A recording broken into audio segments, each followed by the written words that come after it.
My name is Laura Zopf. I'm a third-year veterinary student from New York State, and I just applied to a bunch of vet schools, and I always had dreams to study abroad. Did undergrad at a state university in New York.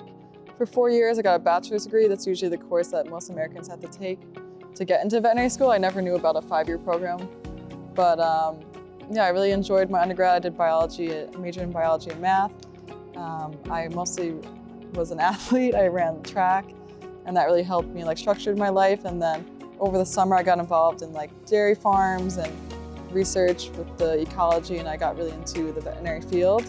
And then I decided to apply to schools through VMCAS, and I came across Dublin, and I thought that was amazing to study abroad in Europe. I always dreamed of that. I have not regretted it once. Studying abroad just really opens up your eyes to different perspectives and cultures.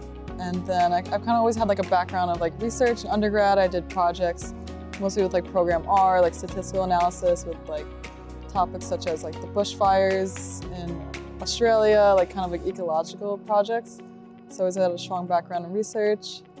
And then coming to UCD, I was with Sourav Bhattacharjee my first year, and he mentioned about the undergrad research, and that sparked my interest.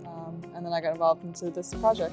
It's called To Contact or Not, an investigation in the polymeric surface interactions with insulin and their therapeutic implications. So diabetes is a very global topic, and it's increasing mortalities and cases every year. So this is the human side of it. And it's no wonder that the scope and impact of insulin therapeutics have widened rapidly over the last few decades. This study investigated the impact of hydrophobic polymeric plastic surfaces on insulin stability, particularly its tendencies to agglomerate. Given the necessity of maintaining tight control of insulin dosing in patients with diabetes, such as agglomerations, when present in insulin formulations, risks comprising the bioactivity and therapeutic relevance of administered insulin, leading to poor glycemic control and the emergence of complications due to unabated hyperglycemia. So I started off with the lab with Sourav, and we would just do kind of suspensing samples of different dilutions, and looked at different and then incubated them with different pHs and temperatures, and how that had an effect on the particles and the agglomeration of the insulin with that. We used 2 different microscopies, so confocal laser scanning microscopy and fluorescent lifetime imaging microscopy. And then we would go to RCSI, see how the particles interacted, these nanoparticles, on this huge field.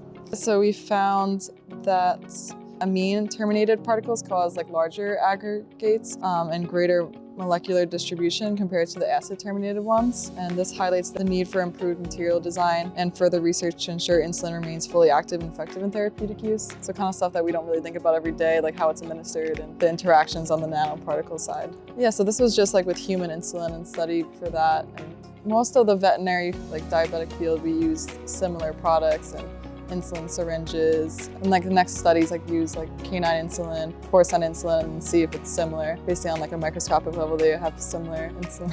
Without research, we wouldn't get all the new studies and innovations we have today. And definitely with diabetes on the rise in the canine and feline fields, it's very important to keep researching how it's administered and improve the lives of veterinary and human health. I think in terms of this study, the comparative physiology between human and veterinary diabetics, and then also I think comparative physiology and anatomy is very interesting. For example, a huge issue right now in human and veterinary health is osteoarthritis. So just looking into joint care and different medications, because right now there is no cure or reverse. So just looking into how it compares in human and equine, canine health. Me and my friends here, we ran a marathon last fall. We raised money for the American Cancer Society and had a big group of veterinary students that ran it together. And then we just ran a half marathon in Connemara. Very tough, but we got through it together. So just having a support group is very important in veterinary, and having friends you can count on.